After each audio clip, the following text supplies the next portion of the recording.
Alright, the next story quest in Final Fantasy XIV and the last video for me for tonight is In Shadow's Wake, given to us by the Watcher, just after the trial we did. Yeah, let's see what happens. Before we speak at length, I believe a change of surrounds is in order. I have more than ill tidings to share, you see. I sensed others arriving not long ago. Though my communions with Hydaelyn have grown infrequent, I have learned enough from her to know these are your comrades. Wait. Oh, okay. And as luck would have it, they have already reached my abode. Come, let us join them. He walks to the west, but we will follow to the south, or west-southwest.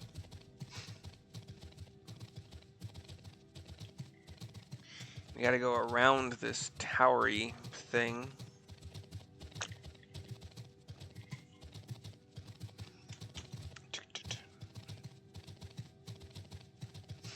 If you're a Doctor Who fan.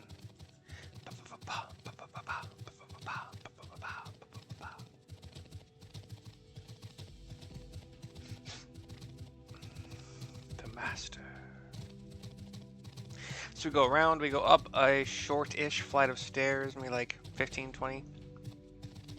Inside a tall double door, not gigantic, but very tall. And we have the Watcher with Y'shtola, Urlianje, and Thancred. Let's see what happens. Talking to Y'shtola gets a cutscene. I'm probably gonna have to talk, aren't I? I wave hello. Thank goodness you are unharmed. We did what we could to subdue the Tempest before making our way here. Not without casualties, unfortunately. Some few detonated explosives, killing themselves and others. The contingent's healers had their hands full tending to the injured, and enthralled when we took our leave.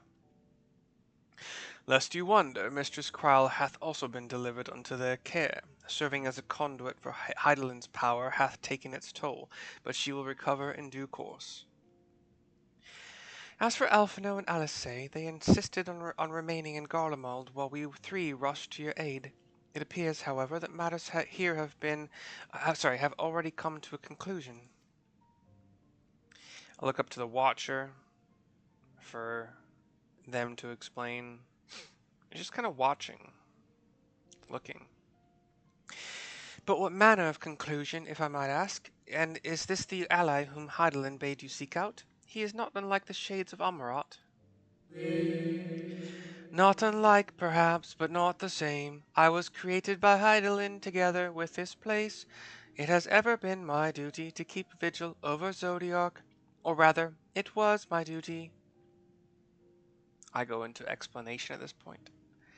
The cutscene kind of has the camera slowly pan up. We're in that room that has all, like, the walls are filled with different sized, well, you have two sizes. You have the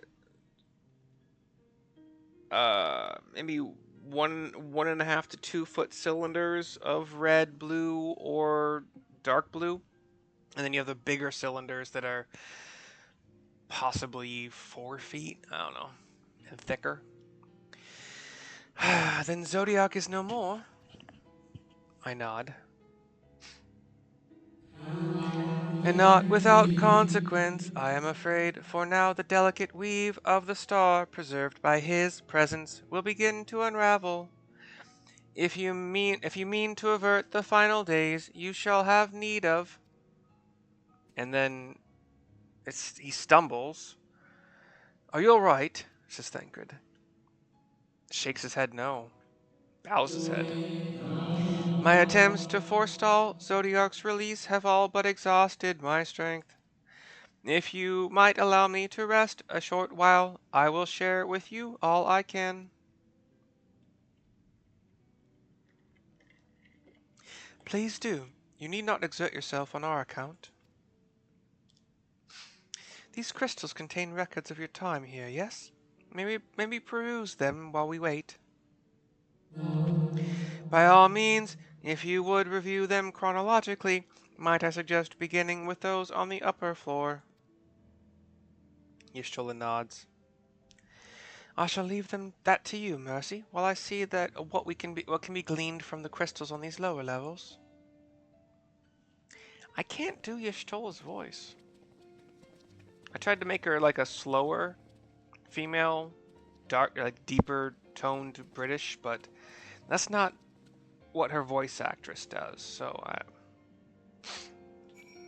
our watcher friend has moved into a chair by a globe and is resting there. We are to go up, so I shall do just that.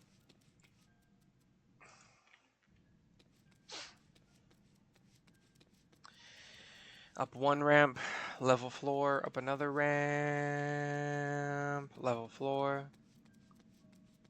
Up another ramp, level floor. Up another ramp, level floor. And we finally come to the dimly glowing crystal. This is one of those taller crystal cylinder thingies. Interacting. As you gaze into the crystal, ancient knowledge of Zodiark flows through your mind. Daily summary, no abnormalities detected. Daily summary, no abnormalities detected. Daily summary, no abnormalities detected. These appear to be records of a long, lonely vigil on the moon dating back to the beginning of Zodiark's imprisonment. Is there more? There's a door at this upper level that just opens out onto a pretty big balcony that we're going to go back down the ramps eventually. And down ramp, level floor. Faintly glowing crystal. One of the smaller ones, like, the normal, I'm going to call them normal sized ones. Interacting. As you gaze into the crystal, knowledge of past calamities flows through your mind. The records describe how, with each rejoining, Zodiark's thirst for freedom grew, as did the strain on the brands. Maintaining Zodiark's imprisonment appears to tax Hydaelyn greatly. Okay. We're going up or down next. Down some more? Okay. We're passing Thancred after a ramp. Level floor here. Warmly glowing crystal. It's one of the big red ones. As you gaze into the crystal, knowledge of past rejoinings flows through your mind. The records describe the Watcher's efforts to prepare in the event Zodiark broke free from his prison. The records go on to describe maintenance carried out regularly with the Loporritus, Loporritis, though it is not clear who or what they are.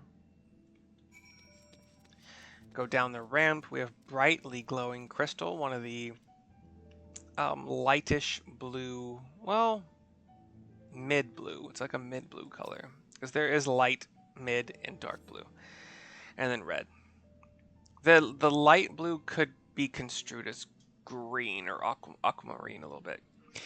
As you gaze into the crystal, a record of an unexpected visitor flows through your mind. The records note the Watcher's musings when Elidibus is spotted on the moon, though clearly not for the first time. It is clear he and his brethren have a keen interest in freeing Zodiark from his prison, and yet they have made no attempt to destroy the brands. Perhaps they prefer he remain hidden from mortal eyes until the final rejoining. So Elidibus was there with his brethren, but no moves made. Perhaps they realize he would never dare bring harm to Zodiark as long as he remains imprisoned. Sorry, we would never dare bring harm to... Okay, yeah, okay. Realized we would never bring harm to Zodiark as long as he was imprisoned.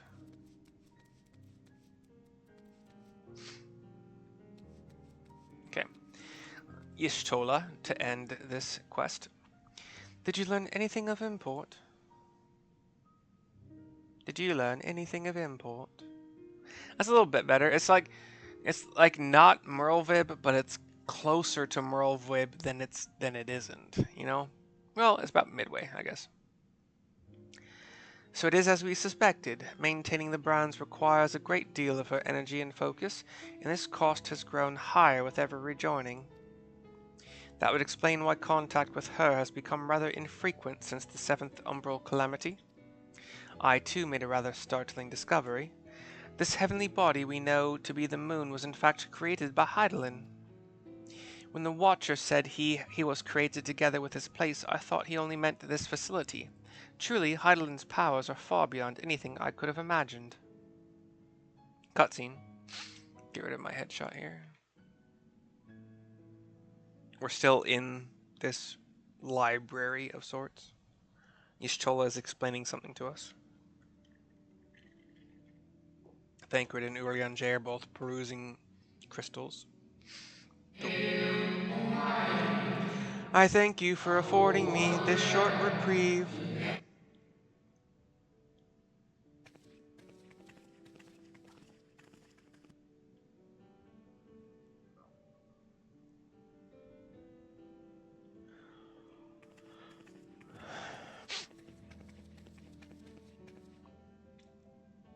It is we who should thank you. The records stored here are nothing short of extraordinary. It is we who should thank you. Yeah, I think I'm gonna keep trying to do something like that. A little bit, with like that little tinge to the voice. Is we who should There thank is you. much we could learn of Zodiark and his imprisonment, but perhaps you could offer us more focused guidance. Pray, tell us of the calamity that came before and comes now again. He nods. Looks up at a 30-degree angle from horizontal. We see the Earth with, again, that like glowing red star to like the bottom left of it. Long ago, before the great sundering, there was but a single world. Etheirys. Etheirys. Etheirys. Screen goes black for a second, flashes into a wow. Like a hellscape kind of. Well, we see a face with tall teeth, big tongue, bottom and top teeth both tall, two kind of like pinprick yellow eyes glowing, fireballs, meteors, whatever, raining down from the sky, and these robed figures either fleeing or kind of like begging for their life or trying to like be on their butt and their feet and reach a hand out to try to stop it. One day, from within the earth, a terrible cry issued forth, affecting a profound change in all manner of life. We were not exempt. Our creation magics ran rampant, giving shape and form to thoughts of hopelessness and despair. We're back to present. At first, the phenomenon was limited to a single region, but quickly, so very quickly, it spread and engulfed the whole of the star. Were the ancients ever able to deduce its source? Were the ancients ever able to deduce its source? I'm trying and practicing, sorry. He's shaking his head no. They were not, however. The convocation struck upon a method to predict where the next corruption would manifest. He stands. A little, I got a tiny bit shaky, but that could have just been the game not programming it correctly to stand up normally. He's faced the globe, reaches a hand out to the globe. The globe glows now and is moving on its own, tilting on an axis as Earth does. The etheric energies which flow through all of creation in the form of various currents. The globe has some like cracks that are like glowing light cracks. The currents which course through the land and seas. So the cracks that we see, which are in various directions, line-wise and shape-wise, Not a ton of them, but like they're all over the earth in various ways. Like really, really hard to describe. Just little line segments here, little right angle here, little shape of like a key. I'm gonna call it a key here. You know, an equatorial line. Yeah, and then more lines now. These are green energy lines. Those which flow through the very air. That could be the blue lines or the green lines he just described. Oh no, so those green ones. So the blue ones are, and those of a celestial nature which encompasses both our star and this moon. These blue lines kind of form more circular, ovular, like more shapes. They all are more connected than the previous green or the green lines were kind of connected. The first set of lines were not really connected at all, except for maybe that equatorial line. But these blue ones are like connecting all over. Not like every, yeah, whatever. Celestial currents. I cannot say I am familiar with the concept. Like ley lines, kind of. Nor would I expect you to be. Few scholars of our time knew of their existence. Their invaluable knowledge helped us to better understand the nature of the calamity. We're focusing back on the globe. Like the terrestrial ones of earth and air, the celestial currents form a vast network, but the ethereal distribution is not consistent. The convocation soon realized that the inciting incidents occurred in regions where the flow was weakest. The correlation without clear cause, ultimately, nevertheless, on closer study, a stagnancy of ether was observed in nearby currents. And so they sought a means to harness the forces of darkness, of activity and growth. Thus was Zodiark conceived. No less a power than a god's could set right the laws of nature and quicken the flow of ether within the star. I think you're just guessing. I'm just fine. Oh, sorry. Sorry. Precisely. With the advent of Zodiark, our end was averted. All the lines disappear from the globe. It sinks back into its perch, and Emmett Selk claimed that those who summoned Hydaelyn did so because they saw Zodiark's power as a threat. Is that true?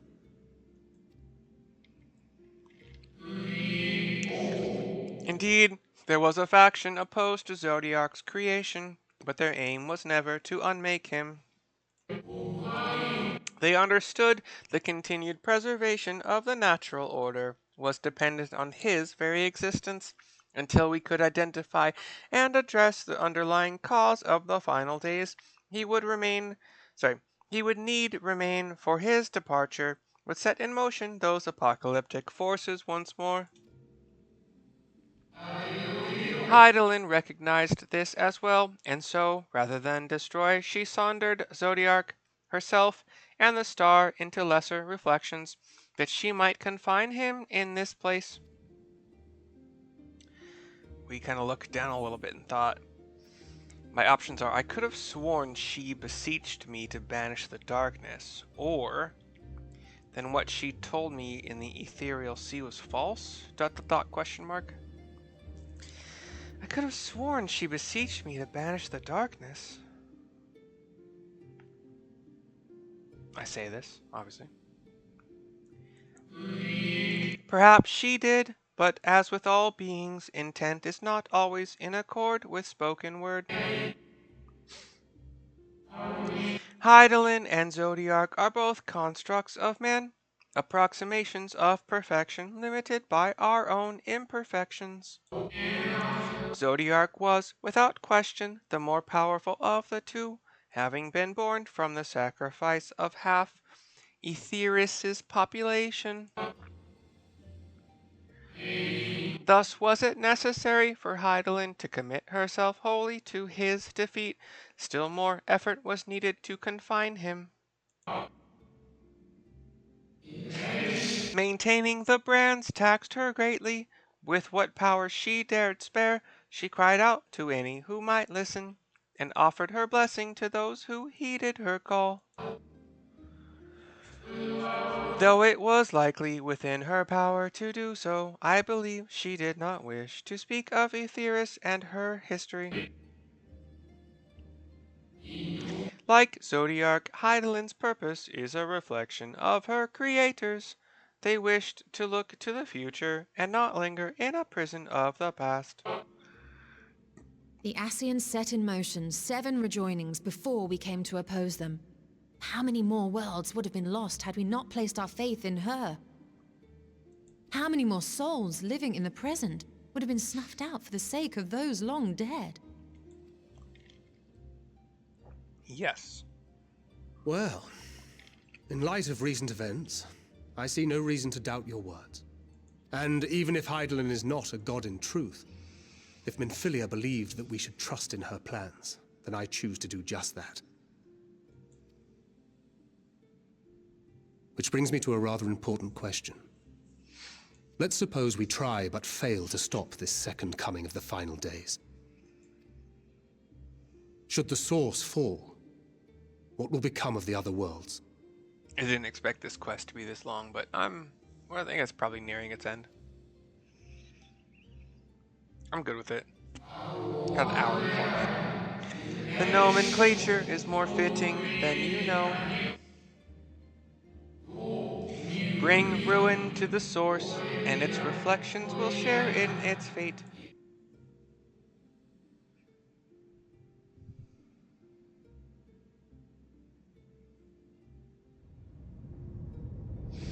And the ground seems to be shaking, and then it stops. Ah, it is ready. This way, if you would be so kind. A tiny bit of awe on my face. Eyes widen, mouth opens a bit. Black screen. We are on that upper balcony I talked about. Pretty good sized balcony, like 20 by 15, maybe? A beautiful sight, is it not? I believe the being is speaking of a kind of right angle shaped blue structure, with one kind of little crystalline tower to the left of the taller portion of the right angle, you know, the tall side. There's some red kind of like crystally glowing things on the front facing the bottom, like basically right at the right angle going to the right. And then there are 4 beams of blue light coming up from two at like the base, just a little bit to the right of the middle of that base of the right angle, and then 2 more that are kind of following that right angle. We also see the earth and the red energy coming still out of the ground in those patterns. Yes, but what is it?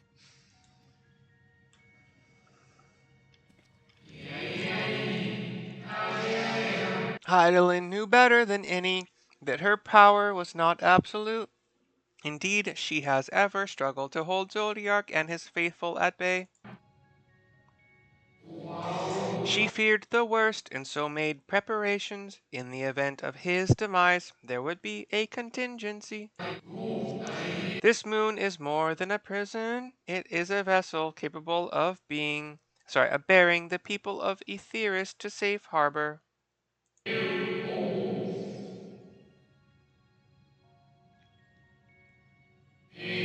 You need not go far to find its pilots. In fact, I should be happy to take you to them and fulfill my final duty as Watcher in the dark. So, like, escape satellite kind of situation, like just to like get out safely and then, hey, we're gone? Like, sorry, everybody else good luck kind of thing? Is that what we're talking about? Is that what you're saying to me? Is that what you're trying to say? Alright, so In Shadow's wake is complete. This video is complete. I will see you probably tomorrow for more videos since D&D ain't happening for some personal reasons, funeral to be specific. But yeah, I hope you enjoyed. I'll see you next time.